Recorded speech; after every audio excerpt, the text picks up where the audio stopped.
దేవుణ్ణి కూడా రాజకీయాల కోసం చంద్రబాబు వాడుకుంటున్నారు. మాజీ మంత్రి వెల్లంపల్లి శ్రీనివాస్ ఘాటు విమర్శలు చేశారు. విజయవాడ పశ్చిమ నియోజకవర్గంలోని వెంకటేశ్వర స్వామి ఆలయంలో వైసీపీ అధిష్టానం పిలుపు మేరకు నియోజకవర్గం ఇన్ఛార్జ్ మాజీ మంత్రి వెల్లంపల్లి శ్రీనివాసరావు శనివారం ప్రత్యేక పూజలు నిర్వహించారు. అనంతరం ఆయన మీడియాతో మాట్లాడుతూ సీఎం చంద్రబాబు రాజకీయాల కోసం దేవుణ్ణి కూడా వాడుకోవటానికి వెనకాడటం లేదన్నారు. అయితే చంద్రబాబు తగిన బుద్ధి చెప్పేందుకు రాష్ట్ర ప్రజలు సిద్ధంగా ఉన్నారని చెప్పుకొచ్చారు. ఈ కార్యక్రమంలో విజయవాడ మేయర్ రాయన భాగ్యలక్ష్మి, ఎమ్మెల్సీ రూహుల్లా పాల్గొన్నారు. చాలా బాధాకరం. దాని మీద మా జగన్మోహన్ రెడ్డి గారు, మాజీ ముఖ్యమంత్రి గారు, మా పార్టీ నాయకులు వారు చాలా క్లారిటీగా చెప్పడం జరిగింది. ఏదైతే మీరు వేసుకున్న ఈవో గారు, అంటే చంద్రబాబు నాయుడు వేసుకున్న ఈవో శ్యామలరావు గారు జూన్ 12 తారీఖున ఏం మాట్లాడారు, జూలైలో ఏం మాట్లాడారు అని పూర్తిగా కూడా చెప్పడం జరిగింది.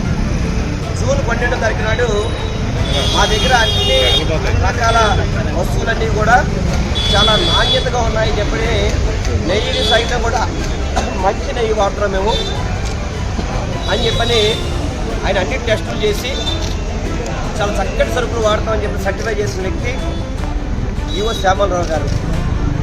అది టీటీడీ వెబ్సైట్లో చూసుకోవచ్చు కావాలంటే మీరు. మరి ఆ తర్వాత జూలైలో అదేమో వెజిటేబుల్ ఫ్యాట్ అని చెప్పని ఈవో గారు చెప్పారు.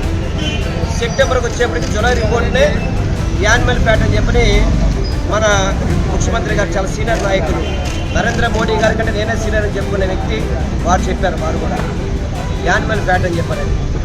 నిజంగా తిరుపతి వెంకటేశ్వర మీద నమ్మకున్న వ్యక్తి అయితే కనుక తిరుపతి యొక్క విలువలు తగ్గించేవాడు కాదు, వెంకటేశ్వర యొక్క పవిత్రతను తగ్గించేవాడు కాదు. కానీ తిరుపతిని, వెంకటేశ్వర స్వామిని, తిరుపతి లడ్డూని అవమానిస్తూ రాష్ట్ర ముఖ్యమంత్రిగా ఉన్న వ్యక్తి అసలు రాష్ట్ర ముఖ్యమంత్రిగా అనర్హుడు అని చెప్పని మీ అందరికీ కూడా తెలియపరుచుకుంటున్నాను. ఎక్కడైనా ఈవో గారు చెప్పారు, ఆ శాంపిల్ తీసిన ట్రక్కుల్ని మేము వెనక్కి పంపించేసామని చెప్పని. ఈయనేమో వాడాడని చెప్తాడు. అంటే తిరుపతికి ఈవో శ్యామలరావు గారా, చంద్రబాబు నాయుడు తేవాల్సిన అవసరం ఉంది. అదీ కాకుండా జగన్మోహన్ రెడ్డి గారు మన తిరుపతి వెళ్తారంటే దాదాపు ఆయన ప్రతి సంవత్సరం తిరుపతికి వెళ్తూనే ఉంటారు. గత 5 సంవత్సరాల నుంచి అయితే టీటీడీ అధికారుల ఆహ్వానం మేరకే ఆయన వెళ్ళడం జరిగింది. అప్పుడు లేని ఇబ్బందులు ఇప్పుడెందుకు కల్పిస్తున్నారు? ఎందుకు హిందూ మతాన్ని రెచ్చగొట్టే విధంగా బిహేవ్ చేస్తున్నారు? ఒక రాష్ట్ర ప్రభుత్వం మీరు అధికారంలో ఉండి కూటమి ప్రభుత్వం అని చెప్తారు, అధికారంలో ఉన్నామని చెప్తారు. అధికారంలో ఉండి ఎందుకు మీరు కుల మతాల మధ్యలో చిచ్చు తీసుకొస్తారనేది అర్థం కావట్లేదు. గతంలో 5 సంవత్సరాలు ఆయన పట్టు వస్త్రం సమర్పించలేదు జగన్మోహన్ రెడ్డి గారు. సాక్షాత్తు టీటీడీ యూనే వాళ్ళని ఆహ్వానించడం, జగన్మోహన్ రెడ్డి గారిని ఆహ్వానం మేరకే ఆయన పట్టు వస్త్రం సమర్పించింది మీరు చూడలేదా? ప్రతిపక్ష నాయకుడిగా ఉన్నప్పుడు వారు కొండ కింద నుంచి నడుచుకుంటూ వెళ్ళి దర్శనం చేసుకునే పరిస్థితి మీరు చూడలేదా? అప్పుడు లేని ఇబ్బందులు ఇప్పుడు ఎందుకు వస్తున్నాయి? కేవలం చంద్రబాబు చేసిన తప్పుని కప్పుపుచ్చుకోవడానికి, ఎందుకంటే ఆ లడ్డూలో అతను చెప్పింది అబద్ధం అని చెప్పని ప్రజలు నమ్ముతున్నారు. అన్ని ఆధారాలకు దొరికిపోయాడు. దాన్ని టాపిక్ డైవర్ట్ చేయడానికి జగన్మోహన్ రెడ్డి గారి మీద మేము గుళ్ళోకి రానివ్వం. ఆయన వెళ్ళకముందే ఆయనతో పాటు ఉండే ఎమ్మెల్యేస్ కావచ్చు, ఎమ్మెల్సీలు కావచ్చు, కార్పొరేటర్స్ కావచ్చు, పార్టీ నాయకులు అందరికీ కూడా జగన్మోహన్ రెడ్డి గారికి తిరుపతి వెళ్ళడానికి అనుమతి లేదు అని చెప్పని చెప్పే విధంగా, అంటే ఒక మాజీ ముఖ్యమంత్రికి తిరుపతి వెళ్తుంటే అనుమతి ఇవ్వరా? వెంకటేశ్వర దర్శనం చేయనివ్వరా? ఇదేనా మీ సనాతన ధర్మం అంటే? ఇదేనా సనాతన ధర్మం అంటే మీరు చెప్పేది? అంటే కొత్తగా మీరు సనాతన ధర్మం తెలుసుకుంటున్నారు. ఆల్రెడీ ఎప్పటి నుంచో సనాతన ధర్మం ఉంది, ఎంతోమంది చాలామంది దాన్ని పాటిస్తున్నారు. మీరు కొత్తగా పాటించబట్టి మీరు కొత్తగా కనపడుతున్నాయి ఇవన్నీ కూడా.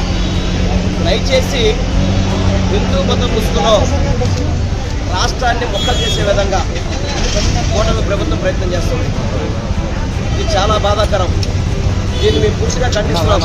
ఈరోజు ఒక బాధ్యత గల ప్రతిపక్ష నాయకుడిగా జగన్మోహన్ రెడ్డి గారు రాష్ట్రంలో అందరూ కలిసి ఉండాలి, రాష్ట్రంలో ప్రతి ఒక్కళ్ళు కూడా సంతోషంగా ఉండాలని చెప్పని. ఎందుకంటే మేము కూడా తిరుపతి వెళ్ళచ్చు, కానీ అక్కడ లా అండ్ ఆర్డర్ ఇష్యూస్ తీసుకురాకూడదు, రాష్ట్రంలో అశాంతి సృష్టించకూడదని చెప్పని గౌరవ ముఖ్యమంత్రిగా మాజీ ముఖ్యమంత్రి గారు జగన్మోహన్ రెడ్డి గారు ఒక అడుగు వెనక్కి వేసి వాళ్ళ పాపను వాళ్ళే పోతారు అని చెప్పే విధంగా ఈరోజు వారు చాలా పెద్ద మనసుతో జగన్మోహన్ రెడ్డి గారు ఈరోజు తిరుపతి ప్రయాణం ఆగడం జరిగింది. నేను ఒక్కటే చెప్తున్నా, గత 5 సంవత్సరాల్లో టీటీడీ ఈవోను జగన్మోహన్ రెడ్డి గారిని ఆహ్వానించారా లేదా? అదే మాజీ ఈవో ఇంతకుముందు గోపాలరావు అనుకుంటాను, వారు దానికి క్లారిఫికేషన్ కూడా ఇచ్చారు. నేను జగన్మోహన్ రెడ్డి గారు కూడా క్లారిఫికేషన్ ఇచ్చారు. అయినా కానీ మేము అడ్డుకుంటామని చెప్పని భారతీయ జనతా పార్టీ నాయకులు అందరూ కూడా ఇష్టం వచ్చినట్టు మాట్లాడుతున్నారు. ఇది ఎంతవరకు సమంజసం? నేను జగన్మోహన్ రెడ్డి గారు ప్రెస్ మీట్లో క్లియర్గా డేట్తో సహా మెన్షన్ చేశారు. ఎందుకు ఆ నెయ్యిని ఇంతకుముందు గతంలో మైసూరుకు శాంపిల్ పంపిస్తే ఎప్పుడూ లేని విధంగా గుజరాత్కి ఎందుకు పంపించారు? వీటన్నిటిలో కూడా కుట్ర దాగుంది. హిందువుల మనోభావాలు దెబ్బతీయడానికి, తిరుపతి వెంకటేశ్వర స్వామి యొక్క ప్రతిష్టని తగ్గించడానికి ఈ కూటమి ప్రభుత్వం ప్రయత్నం చేస్తుంది. దీన్ని ప్రజలందరూ గమనించాలి, ప్రజలందరూ కూడా తిప్పి కొట్టాలి.